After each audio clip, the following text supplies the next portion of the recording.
तो hi everyone, आप लोग कैसे हैं। मन अति सुंदर के कहानी में आप लोग का स्वागत है। तो आज का कहानी शुरू करते हैं। आज मित्तल परिवार में अचानक बड़ा हंगामा खड़ा हो जाता है। कलावती घर के सारे सोने गहने और कीमती हार चोरी करके उन्होंने 2 ट्रॉली बैग में भर लेती है। इसके बाद वो ड्राइंग रूम से पहुंचकर नाटक करते हुए सभी से कहती है, मैं अपने भाई मोंटू की शादी उर्मी से हरगिज नहीं होने दूंगी। अब मैं अपना बेइज्जती बर्दाश्त नहीं कर सकती। कलावती की बात सुनते ही पूरे मित्तल परिवार का होश उड़ जाता है।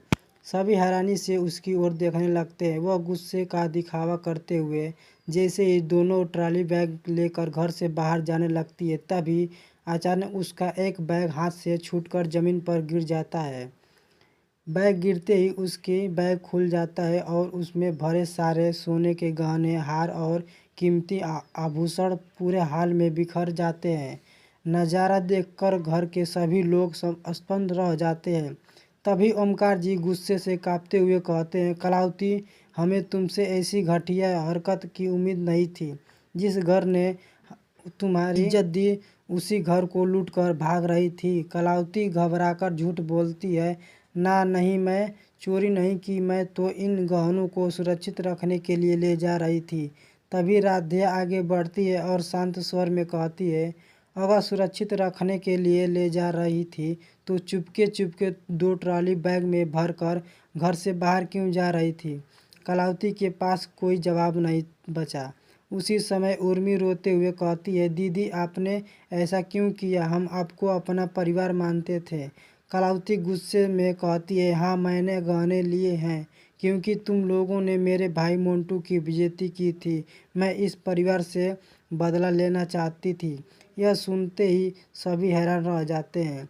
राध्या तुरंत नौकर से कहती है कि घर के सभी सीसीटीवी कैमरा की रिकॉर्ड तुरंत टीवी पर चलाओ।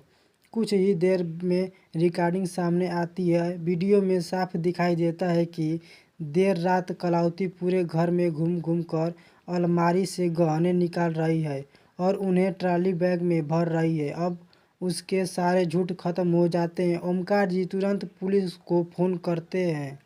यह सुनते ही कलावती के पैरों तले ज़मीन खिसक जाती है। वह हाथ जोड़कर माफ़ी मांगने लगती है, लेकिन तभी अचानक वह मौका देकर एक ट्रॉली बैग उठाती है और घर से भागने लगती है। राधिया जोर से चिल्लाती है, कोई इसे रोकिए। कलावती गेट पार करके सड़क की ओर भागती है। प्रथम और घर के 2 सदस्य उसके पीछे दौड़ पड़ते हैं। कलावती एक ऑटो में बैठकर भागने की कोशिश करती है। तभी पुलिस की गाड़ी सामने से आ जाती है। घबराकर वो ऑटो से उतरकर एक सुनसान गली की ओर भागती है। भागते भागते उसका पैर फिसल जाता है और वह गिर पड़ती है, लेकिन फिर भी उठकर भागने लगती है। उधर पुलिस और प्रथम लगातार उसका पीछा कर रहे होते हैं। आखिरकार पुलिस उसे चारों तरफ से घेर लेती है। कलावती आखिरी बार भागने की कोशिश करती है, लेकिन एक महिला कांस्टेबल उसका हाथ पकड़ लेती है। पुलिस इंस्पेक्टर सख्त आवाज़ में कहता है, कलावती, तुम्हें चोरी, विश्वासघात और सबूत मिटाने की कोशिश के आरोप में गिरफ्तार किया जाता है।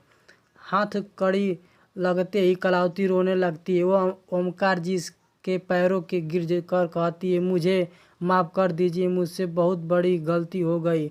ओमकार जी सख्त लहजे में कहते हैं, गलती नहीं, यह अपराध है। अगर आज तुम्हारा बैग नहीं गिरता तो करोड़ों के गहने हमेशा के लिए गायब हो जाते। पुलिस कलावती को अपने साथ ले जाती है। पूरा मित्तल परिवार राहत की सांस लेता है और उर्मी रोते हुए राधिया को गले लगा लेती है और कहती है, अगर आज सच सामने नहीं आता तो हमारा सब कुछ लूट जाता। राधिया मुस्कुराकर कहती है, सच चाहे जितना भी छिपा लिया जाए, एक दिन सामने जरूर आ जाता है। लेकिन तभी कहानी में एक नया मोड़ आ जाता है। पुलिस इंस्पेक्टर वापस घर के अंदर आते हैं और कहते हैं, हमें कलावती को मोबाइल से एक चौंकाने वाला सबूत मिला है। सभी लोग हैरानी से उसकी ओर देखने लगते हैं। इंस्पेक्टर मोबाइल की रिकॉर्डिंग चलाता है। रिकॉर्डिंग में कलावती की ज्ञान व्यक्ति से कह रही होती है कि आज मैं सारे गहने लेकर निकल रही हूँ, इसके बाद मित्तल परिवार पूरी तरह बर्बाद हो जाएगा। फिर हम लोग उनकी काफ़ी संपत्ति पर भी कब्जा कर लेंगे। यह सुनते ही सभी के पैरों तले जमीन खिसक जाती है। ओमकार जी कहते हैं, मतलब यह चोरी सिर्फ शुरुआत थी, इसके पीछे कोई बहुत बड़ा मास्टरमाइंड है। इंस्पेक्टर गंभीर आवाज़ में कहता है, हम उस व्यक्ति की तलाश शुरू कर चुके हैं। जल्द ही पूरा गिरोह कानून के शिकंजे में होगा। कलावती को पुलिस की गाड़ी में बैठाकर थाने ले जाता। तभी पुलिस इंस्पेक्टर उसके सख्त लहजे में पूछता है, सच सच बताओ, इस चोरी के पीछे कौन है? अकेले तुम्हारी इतनी हिम्मत नहीं हो सकती कि पहले कलावती चुप रहती है, लेकिन जब इंस्पेक्टर उसे सबूत दिखाता है तो वह डर जाती है। रोते हुए कलावती कहती है, मैंने यह सब अपने भाई मोंटू के कहने पर किया था। उसने मुझसे कहा था कि अगर मैं मित्तल परिवार के सारे गहने लेकर पहुंच गई तो हम दोनों हमेशा के लिए अमीर बन जाएंगे। यह बयान सुनते ही इंस्पेक्टर तुरंत अपनी टीम को आदेश देता है कि मोंटू को हर हाल में गिरफ्तार करो। वह इस पूरे पंचंड का मुख्य आरोपी है। उधर मित्तल हाउस में सभी लोग अभी भी सदमे में होते हैं। उर्मी रोते हुए कहती है, मैंने जिस परिवार पर भरोसा किया वही हमारी बर्बादी की साजिश रच रहा था। राध्या उर्मी का हौसला बढ़ाते हुए कहती है, अब डरने की ज़रूरत नहीं है, सच हमारे साथ है और अपराधी ज़्यादा देर तक कानून से नहीं बच सकता। तभी पुलिस इंस्पेक्टर ओमकार जी को फ़ोन करता है और ओमकार जी से कलावती से पूछताछ में मोंटू का नाम लिया है। हमें शक है